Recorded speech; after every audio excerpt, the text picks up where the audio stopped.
You are listening to Conversations from Her Design Stories, a project that aims to support and empower female designers in Vietnam. Welcome to Her Design Stories. Thank you so much for agreeing to join my project today.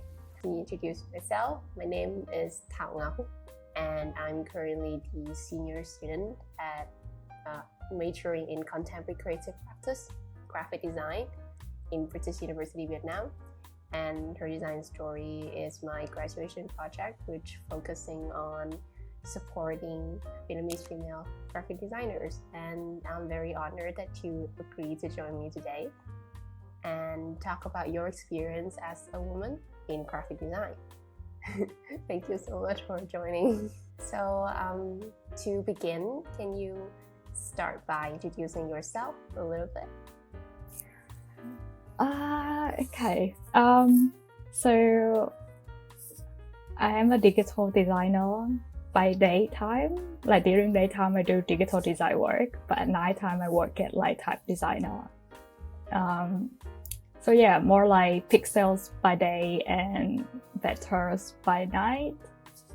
I was born in Sài Gòn, like Chi Minh City. So a lot of my work kind of like inspired from my root, if you can already see my work from typography and stuff. I'm also currently a member of Lưu Chữ, a Vietnamese typography collective. Oh yeah, cool. So yeah, I with Lưu Chữ, I kind of work at content coordinator. So I work with another team member for social media posts and also writing blogs for Lưu Chữ, but not much really because I'm too busy. Yeah. Are you in Australia to study your master degree? I already finished my master, so I'm doing it's like postgraduate visa, so I can work here as well. So that's your future plan, to work in Australia, like long term? Yeah. I'm not sure yet. Cause I joined Lưu Chữ last year. So now I feel like I'm not sure if I want to stay here or I want to go back home, because there are a lot of things to do with Lưu Chữ as well. But I see. Yeah, but I'll figure it out someday. Lưu Chữ started at the Lost Type Vietnam. I don't know if you heard of that. So it's more like a community project where people or like young people take photos of the shop signage and post it on Instagram through the hashtag. So yeah, so it's from the founders, and later on, the founders want to expand the group to do more type design stuff as well. So that's why we become like a big group right now. It's not too big, but it's more people. It's actually really interesting because at UB in my second year, we actually got to study about typography from like a cultural context, and we got a chance to travel around Hanoi and have field trips to take photography of typography like everywhere. Yeah. And then design a typeface based on that. That was like my assignment back in year 2. And I actually have a typeface called Viet Quang. That has like a whole story behind it. But I actually really interested in Lưu Chữ because that's kind of, similar to what my assignments, and maybe someday I really want to contribute to it, even though I'm not very confident with my type. So I'm not like a typeface designer. I'm not that knowledgeable about typeface yet. There's not much people in our group like really knowledgeable about type design, so that's right. So how about your design journey as a designer? Like how did you get to where you are now? How did you get to Australia? So it's kind of, I'm not sure if it's something about luck or not, Because like when I was in high school, I kind of like, it's like Asian parents want us to become doctors, so I study like doctor. No, it's more like Kobe would major in chemistry or biology, and then you can study further to become doctor. But then I kind of like don't like it, and I feel like, oh, I'm not good enough. And my uncle actually introduced me to design at RMIT Vietnam. So I got to study there. And because RMIT have campus in Melbourne, so I exchanged here 1 year. And I got to know a lot of like teachers and like good designer here. That's why I stayed back for my master degree. So and then I got to research more about typography when I did master as well. Oh, I see. So how long did you do your master for? It's 2 years.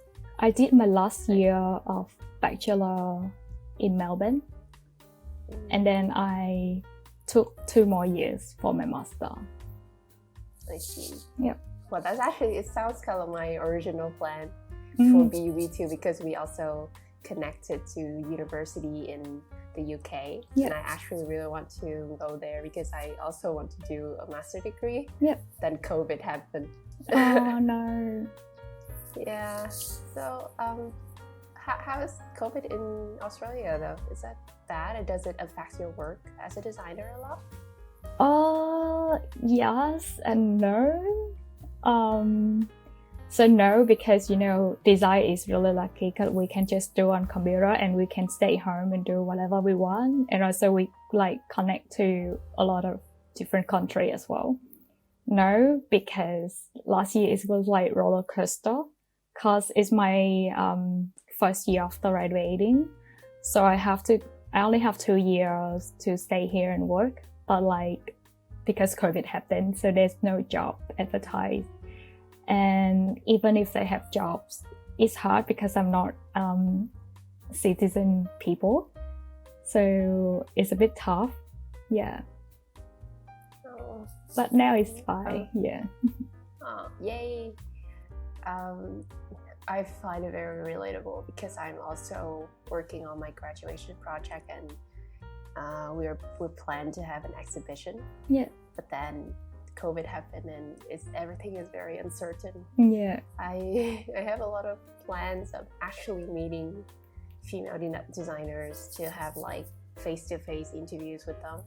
But I guess this is also an opportunity to me to reach out to people who are outside of Hanoi and outside of Vietnam, like you. Yeah. What about your favorite design project so far? I'm gonna take a guess, which is your master research. Yeah. I quite like it, and I hope to kind of like develop it soon. I think it's a bit challenging when I first started because so when I did my master, not everyone doing type design as well, and not all my teachers are kind of like know much about typography, so it's more diverse, and we did more research stuff, but I got a lot of like helpful feedback, so it's not too bad. And yeah, I wanna transfer it to a website someday, but I'm not sure when is it. But I think that it's a little bit challenging to work on typography of Vietnamese with foreigners teacher. Yeah.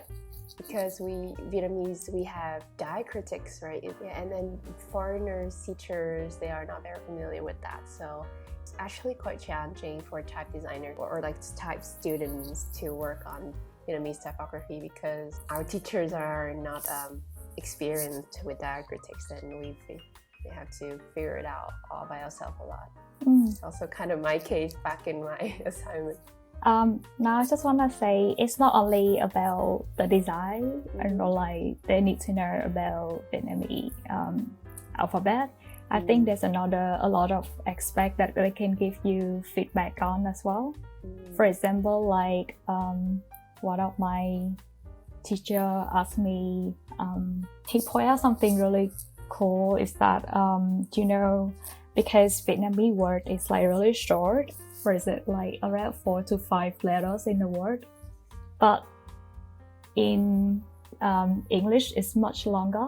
So will it like affect the type design in Vietnam or not? So talking about, you know, your teachers, are any of your teachers women? Or like, do you have any female role models, mentors, or inspirations in design? I actually read this in your question list and I've been thinking about it. Do you know Mali Scholarship? Madeline Scholarship? It's called Mali. It's from Mali, Shop Type. I don't think I've heard of it though. They kind of like scholarship for women in type, but like women in color as well. So from that, I start to know a bit more of like type designer, but not any time before that. But if I had to say one, I think it's more like my friend or like design colleague, but she's like 3 years older than me. So I know about her journey before as well. Her name is Uyên Nguyễn. If you can find her, she's like Uyên ukulele. She also sings. Yeah. Do you know her? She's my friend's sister. Oh. So I studied with her brother during high school. I see. And yeah, and I got to know more. Oh, actually, she's the one that I kind of like inspired to choose design at my major as well. Oh, I didn't know that she's a designer. Oh, she studied design at RMIT Vietnam. So she's really talented. I follow her for quite a while. But I didn't know that she's a designer. I really like her songs. Oh. Yeah. Uyên is also in Melbourne now. Oh, she's also in Melbourne now? So does she also go to RMIT Melbourne? Yep. But we study different things. So Uyên studied at RMIT Vietnam, and also when she came here, she studied animation. Yeah. I see. What do you love about being a female designer? I think it's kind of weird, but it's kind of nice being surrounded by a lot of male designers. So in Lưu Chữ, I am the only girl. The other members kind of like treat me really well. It's not because I am a girl, but like they just say something that being as a female designer, I kind of like overlook a lot of stuff to more like look into details when they don't really do. Yeah, I can't think of anything else. I see. So how about the difficulties? That is, the thing you just said is like the thing that you like. So what about difficulties? I think there's not so much difficulty when I'm at Lưu Chữ because they're really nice and because we share the same passion. So yeah, I think there's something happened to me before. It's not a bad thing, but it's more like a stereotype that people think. Since I'm doing digital design because I know how to code as well. And I was on a project with a team and I was a designer and then someone else was the developer for the project. But then when I point out problems from the developer team, my manager was just saying something like, "Oh, you can code?" It's surprising because not so many girls designer, like female designer, know how to code. And I was like, no, it's not. It's just a stereotype. Yeah, that's kind of unfair to assume. How did you react? I just say like, why not? It's just design and coding. We can learn anything. It's more like I don't react it weirdly. It's just kind of like the way they say it's not really bad as well. But it's just a stereotype that people always think of. I get it.